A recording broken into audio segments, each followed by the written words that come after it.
नमस्कार, सनातन स्टोरीज में आप सभी का स्वागत है। और आज है रामनवमी। रामनवमी के इस पावन पर्व पर मेरी ओर से आप सभी को ढेर सारी शुभकामनाएं। प्रभु श्री राम आप सभी के जीवन को मंगलमय रखे। जब राम जी का उल्लेख होता है तो रामायण का उल्लेख क्यों ना हो। जी हाँ, रामायण यानी रामचरितमानस जो प्रभु श्री राम के चरित्र का वर्णन है। कहते हैं विष्णु जी ने दशरथ जी के घर पे अवतार लिया था प्रभु श्री राम के रूप में। उन्होंने माता कौशल्या के गर्भ से जन्म लिया था।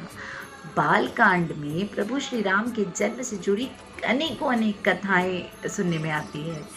इसमें नारद जी का श्राप हो या विष्णु जी के द्वारपालों की कथाएं हो, सब सम्मिलित है। कभी किसी और वीडियो में इसकी जानकारी लेंगे, लेकिन आज आगे बढ़ते हैं और जानते हैं कि किसी भी घटना के पीछे कोई ना कोई अंतरकथा जरूर छुपी हुई होती है। इसी प्रकार एक प्रसंग आता है अयोध्या कांड में, जब प्रभु श्री राम को वनवास हो जाता है और वो अपनी पत्नी सीता और भाई लक्ष्मण के साथ वनवास के लिए जा रहे होते हैं, तो बीच में पड़ती है गंगा नदी और गंगा पार कराने के लिए उन्हें जरूरत पड़ती है एक नौका की। उस वक्त वो केवट के पास जाते हैं और कहते हैं कि केवट, मुझे मेरी पत्नी और भाई सहित इस गंगा पार करवा दीजिए। केवट उस वक्त प्रभु श्री राम के समक्ष एक रख देते हैं एक छोटी सी शर्त। इस पूरे प्रसंग को गोस्वामी तुलसीदास जी ने रामचरितमानस में किस तरह कहा है, पहले वो जान लेते हैं। मांगी नावना केवट आना, कही तुम्हारे मर्मू में जाना। चरण कमल रच कहूँ सब कही, मानुष करण मोर कछुआही। छुअत सिला भई नारी सुहाई, पाहन तेन काठ कठिनाई। तरनी मुनि घर नी हुई जाई, बाट परई मोरी नाव उड़ाई। राम सिया राम सिया राम, जय जय राम। तो इन चौपाइयों में गोस्वामी तुलसीदास जी बड़ी ही सुंदर प्रस्तुति देते हैं पूर्ण प्रसंग की। श्री रामचंद्र जी केवट से कहते हैं कि मुझे मेरी पत्नी सीता और मेरे भाई लक्ष्मण सहित गंगा पार करवा दीजिए। केवट मना कर देते हैं।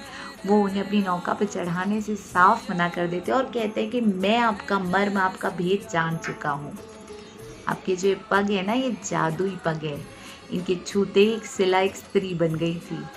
मेरी नाव तो लकड़ी की है, अगर आपके पग रखते ही मेरी लकड़ी की नाव स्त्री बन गई तो मैं तो लुट जाऊंगा। ये नाव ही तो है जो मेरे पूर्ण परिवार का लालन पोषण करती है, भरण पोषण करती है। अब सोचने वाली बात यहाँ पे ये आती है कि केवट रामचंद्र जी का ऐसा कौन सा मर्म था, ऐसा कौन सा भेद था जिसे जानने का वो यहाँ पे जिक्र कर रहा है।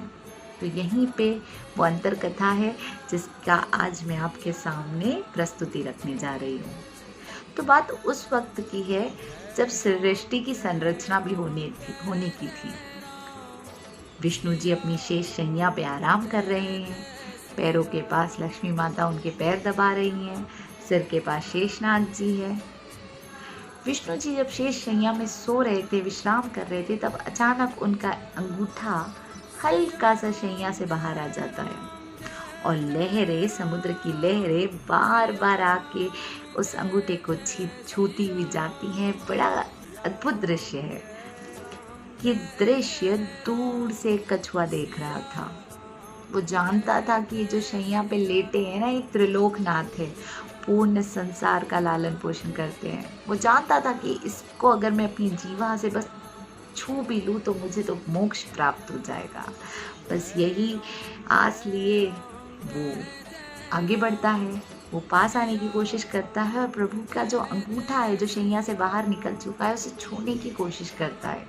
लेकिन जैसे ही वो पास आने की कोशिश करता है, शेषनाग जी फुंकार लगाते हैं और कछुआ डर के पीछे चला जाता है।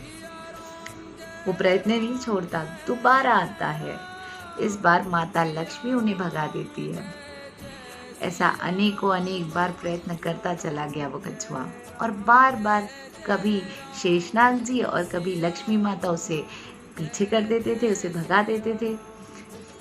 दुखी मन कछुआ मन ही मन सोचने लगा कि क्या प्रभु की सेवा करने का मुझे कोई हक नहीं। अब ऐसा करते करते कई काल बीत गए। सतयुग हो आया, सतयुग भी बीत गया। इस बीच कछुए ने कई जन्म लिए और हर जन्म में वो प्रभु को प्राप्त करने की कोशिश करता रहा। तब तक उसे तपोबल मिल चुका था। अपनी दिव्य दृष्टि से वो जान चुका था कि यही शेष शैया में लेटे हुए जो विष्णु जी है वो त्रेता युग में प्रभु श्री राम बन के जन्म लेंगे। वो जान चुका था कि वहाँ उन्हें वनवास होगा और वो गंगा पार करने के लिए गंगा तट पर आएंगे। इसी बात को जानते हुए वह भी केवट के रूप में, निषाद राज के रूप में, केवट के रूप में जन्म लेता है। अब क्योंकि उसने काफी समय तक प्रभु की चिंतन किया था, उनकी सेवा की थी मनी मन, तब तक वो ये जान चुका था, ये भेद जान चुका था। इसी का जिक्र गोस्वामी तुलसीदास जी अपनी चौपाई में इस तरीके से केवट के मुंह से कहलवाते हैं कि कहे ही तुम्हारे मरमू में जाना। केवल इतना ही नहीं, केवट इस अवसर को दोबारा हाथ से खोना नहीं चाहते। वे जानते हैं कि पिछली बार इस अवसर के हाथ आने पर शेषनाग जी उनके फूंकार से डरा कर भगा दिया करते थे, परंतु इस बार उन्होंने अपने भय को त्याग दिया है। वे जानते हैं कि लक्ष्मण जी अपने बाण से उन्हें मार भी सकते हैं, लेकिन वे मरना स्वीकार है, परंतु इस अवसर को वो खोना नहीं चाहते। इस प्रसंग को, इस बात को गोस्वामी तुलसीदास जी ने किस तरह कहा है, आइए देखते हैं। गोस्वामी तुलसीदास जी यहाँ लिखते हैं, पद कमल धोई चढ़ाई नाव न नाथ उतारे चाहो, मोहे राम राउरी आन दशरथ सपत सब साची कहो, बरु तीर मारहूँ लखनऊ में जब लगी न पाप पखारही हो, तब लगी न तुलसीदास नाथ कृपाल पारू उतारी हो। अर्थात हे नाथ, मैं आपके चरण कमल धोकर आपको नाव पे चढ़ा लूंगा। मैं आपसे उतराई भी नहीं चाहता हूँ। मुझे आपकी दुहाई है, दशरथ जी की सौगंध है, मैं बिल्कुल सच कह रहा हूँ। चाहे लक्ष्मण जी मुझे अपने बाण से आज मार ही क्यों न डाले, मैं आपके चरण कमलों को पखारे बिना आपको नाव पे नहीं चढ़ाऊंगा, आपको उस पार नहीं लेके जाऊंगा। आगे गोस्वामी तुलसीदास जी लिखते हैं, सुनी केवट के बैन प्रेम लपेटे अटपटे, बिहंसे करुणायन चितई जान की लखन तन। अर्थात केवट के प्रेम से लपेटे हुए इन मधुर शब्दों को सुनकर श्री रामचंद्र जी हंसते हैं, सीता जी और लक्ष्मण जी की ओर देखकर, मानो कहना चाहते हो कि अब क्या करूं, उस दिन तो सिर्फ अंगूठा छूने की कोशिश कर रहा था और तुम दोनों इसे भगा दिया करते थे, आज तो दोनों बैर मांग रहा है, अब क्या करोगे। केवट बहुत चतुर था, उसने अपने साथ साथ अपने पूर्ण परिवार को मोक्ष प्रदान करवा दिया था। अब जब गंगा पार हो गई, तब उस प्रसंग को गोस्वामी तुलसीदास जी कैसे लिखते हैं, उतरी ठाड़ भई सुर सिर रेता, सिया राम ग्रह लखन समेता, केवट उतरी दंडवत कीन्हा, प्रभु ही सकुच एहि नहीं कुछ दीना। निषाद राज लक्ष्मण जी श्री रामचंद्र जी और माता सीता को उतार देते हैं। वे बालू में उतर कर बालू के ऊपर जाके खड़े हो जाते हैं और निषाद राज उतर कर साक्षात दंडवत प्रणाम करता है। अब सोचने वाली बात यह है कि जो गंगा के उस पार इतनी अकड़ दिखा रहा था, नौका में नहीं चढ़ा रहा था, वो अचानक दंडवत प्रणाम क्यों कर रहा है। तो इस प्रसंग को भी गोस्वामी तुलसीदास जी ने किस तरह लिखा है, देखते हैं। जासु नाम सुमरित एक बार, उतरहि नर भव सिंधु अपारा, सोई कृपाल केवटहि निहोरा, जेहि जगु कियति हूँ पगहु ते धोरा। राम सिया राम जय जय राम।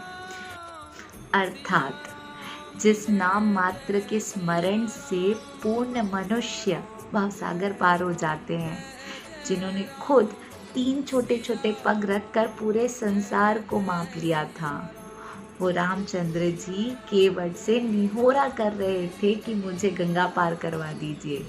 वही केवट जो गंगा के उस पार इतनी अकड़ दिखा रहा था, गंगा के इस पार आते ही अचानक प्रभु श्री रामचंद्र जी को दंडवत प्रणाम करता है। बड़ा ही अद्भुत दृश्य है। इस पे कहा गया है, गोस्वामी तुलसीदास जी कहते हैं कि वो समझ चुका था कि अब तो चरण पकड़ लिए हैं और अब बस चरण पकड़ के ही रखना है, अब अकड़ दिखाने से काम नहीं चलेगा। केवट उतराई में कुछ नहीं लेता है। कहते हैं कि वो प्रभु श्री रामचंद्र जी से कहता है कि मैंने आपको गंगा पार करवाया है, बस आप मुझे इस भवसागर से पार करवा देना। प्रभु श्री रामचंद्र जी केवट को यहाँ आशीर्वाद देते हैं, वरदान देते हैं और वहाँ से चले जाते हैं। ये है केवट प्रसंग। इससे छुपी अंतर कथा भी यहाँ पे बताई गई थी। मुझसे जुड़े रहिए to grow spiritually and religiously. Thank you.